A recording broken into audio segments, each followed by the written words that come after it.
Dans une tribune publiée par nos confrères du Figaro, Alexandre Jardin, François-Xavier Bellamy, David Lisnard, Nicolas Daragon, Emmanuel Ménard et Robert Ménard tirent la sonnette d'alarme face à ce qu'ils appellent une bombe à fragmentation, la hausse prévue de 22% de la facture d'électricité. Dans un contexte où plus de la moitié des Français peinent déjà à finir le mois et où les faillites d'entreprises atteignent un record, cette tribune dénonce la PPE, la programmation pluriannuelle de l'énergie, qui selon eux fragilise notre économie en privilégiant les énergies renouvelables intermittentes au détriment du nucléaire pourtant stable et décarboné. Les auteurs appellent le gouvernement à renoncer à ce décret pour éviter un choc économique et social dont la France ne se remettrait pas. Et pour en parler, nous avons au téléphone l'un des co-signataires de cette tribune, l'écrivain et metteur en scène Alexandre Jardin. Bonjour. Bonjour. Merci d'être avec nous sur Europe 1. Je vous reprends juste sur un chiffre qui est capital.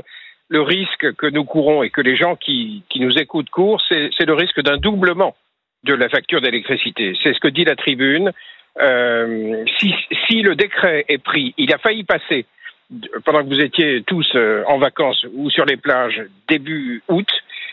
On tire une sonnette d'alarme et le mouvement des gueux va bientôt annoncer des mobilisations populaires très importantes parce qu'il y a un risque absolument énorme. On va en parler, restez avec nous Alexandre Jardin, le temps de faire les infos, on revient dans un instant. Alexandre Jardin, pour les auditeurs d'Europe 1 qui seraient passés à côté de cette tribune, expliquez-nous en quoi consiste concrètement ce doublement de nos factures d'électricité. Il y a une loi qu'on appelle la PPE 3, déjà on ne comprend rien. En général, quand la technocratie utilise un mot qu'on ne comprend pas, c'est qu'il y a un loup.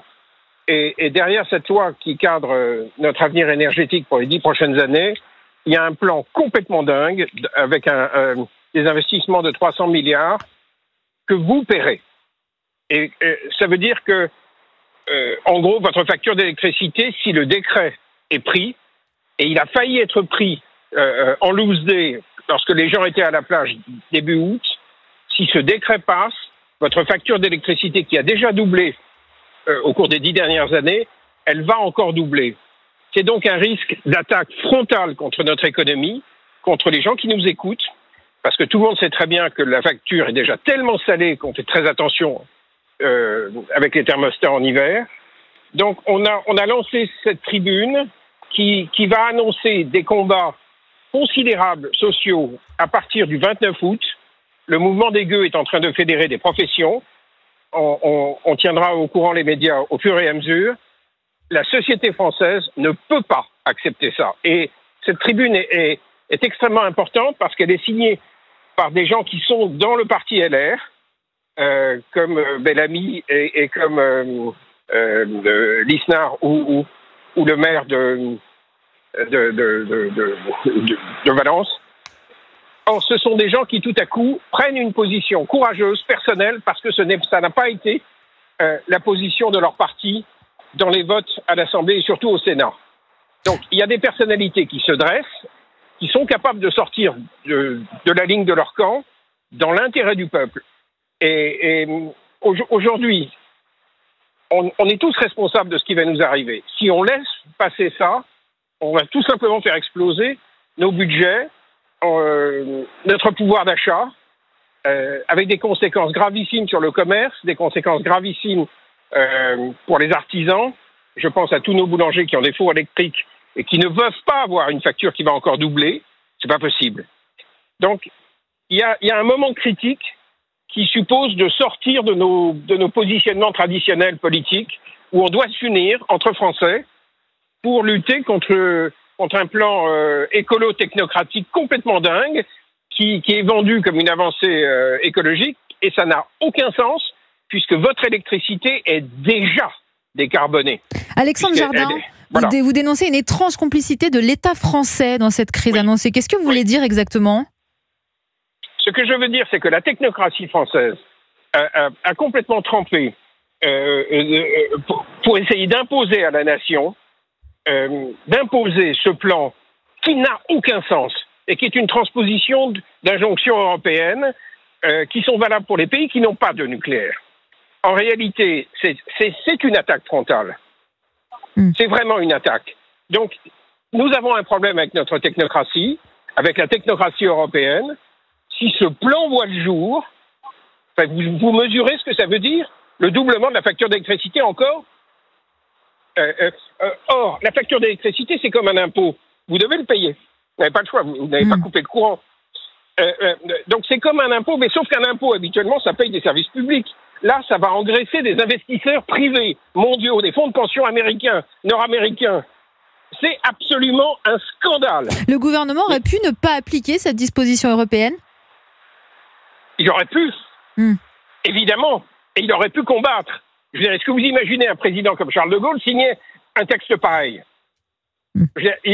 À un moment, si nos élites ne font pas le boulot, il va falloir que des politiques sortent du rang. Et c'est ce qui se passe avec cette tribune. Ce sont des politiques qui, à un moment, sortent de leur parti, dans l'intérêt de la France. Et le mouvement des gueux va être la plateforme qui va fédérer... Vous en êtes le fondateur. L'action des... Oui. On a commencé par se battre contre les ZFE. On a gagné à l'Assemblée. On prie pour que le Conseil constitutionnel n'impose pas cette loi de coercition et de ségrégation sociale. On verra ce qui se passera à la rentrée.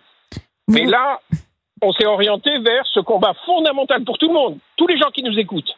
Vous parliez de fin août, on annonce aussi la date du 10 septembre. Vous pensez que les Français sont prêts à reprendre les ronds-points ou à d'autres formes d'action pour se faire entendre? La date du 10 septembre n'a rien à voir avec le mouvement des gueux, c'est d'inspiration d'extrême gauche. C'est autre chose. Oui, mais c'est une mobilisation sociale aussi. Oui, mais ça a une couleur politique. Le mouvement des gueux n'a pas de couleur politique. On se bat pour des causes, on a un hashtag simple, hashtag cause après cause. On a commencé par les ZFE, maintenant on s'attaque à ce qui est primordial et urgent. Et alors, les signataires de cette tribune, pour l'instant, sont à droite. Ce n'est pas un problème de droite. J'ai fait ce que j'ai pu. On a fait ce qu'on a pu pendant l'été pour réunir des... Je vous jure que début août, c'est pas évident. Mais ça doit être signé par les gens de gauche qui sont sincères et qui ont le souci de la facture d'électricité. Merde, c'est populaire. Et je sais parce que je parle avec beaucoup de députés, je sais qu'il y a un grand débat à l'intérieur du Parti socialiste. Il y a un grand débat à l'intérieur des Insoumis. Parce que, simplement, ils sont coincés par leur alliance avec les Verts. Donc ils n'osent pour l'instant pas sortir du bois. Il va falloir qu'ils sortent du bois, parce qu'à un moment, il faut défendre le peuple. Si le gouvernement renonçait à la PPE telle qu'elle est prévue, qu'est-ce qu'il devrait mettre en place immédiatement? Alors, c'est ce que nous demandons dans cette tribune. Tout d'abord, un moratoire, la non-parution du décret d'application, ça c'est fondamental. Ensuite, que le Parlement, que l'Assemblée nationale reprenne langue avec la société pour établir un plan, non pas de doublement de la facture, mais de division par deux. Parce que c'est possible, si nous ne restons pas dans le modèle de fixation du prix européen de l'électricité. Et pour nous, nos représentants des gueux, c'est simple. Ce sont des gens comme Proglio, l'ancien patron d'EDF. Ce sont des gens comme Louis Gallois, l'ancien patron de ADS et d'Airbus. Des gens comme André Merlin est le fondateur de RTE. C'est-à-dire que nous voulons que les grands professionnels soient les représentants de la société civile. Et donc, la plateforme des gueux, c'est un mélange de mouvements populaires, d'experts. Là, je viens de vous citer les gens que nous soutenons et qui ont écrit des tribunes dont tout le monde s'est foutu. C'est une honte. Un homme comme Louis Gallois sait compter. Un homme comme Proglio a géré EDF. Il sait de quoi il parle. Donc, on ne peut pas mettre de côté l'opinion de ces gens. Quand ils tirent la sonnette d'alarme, la nation doit les écouter, le Parlement aussi. Alexandre Jardin, vous êtes écrivain au départ, pas spécialiste de l'énergie. Oui. Pourquoi ce combat vous tient particulièrement à cœur? C'est la défense des Français? Parce que c'est nous tous. C'est notre peuple. On ne peut pas laisser tomber les classes populaires. C'est pas possible.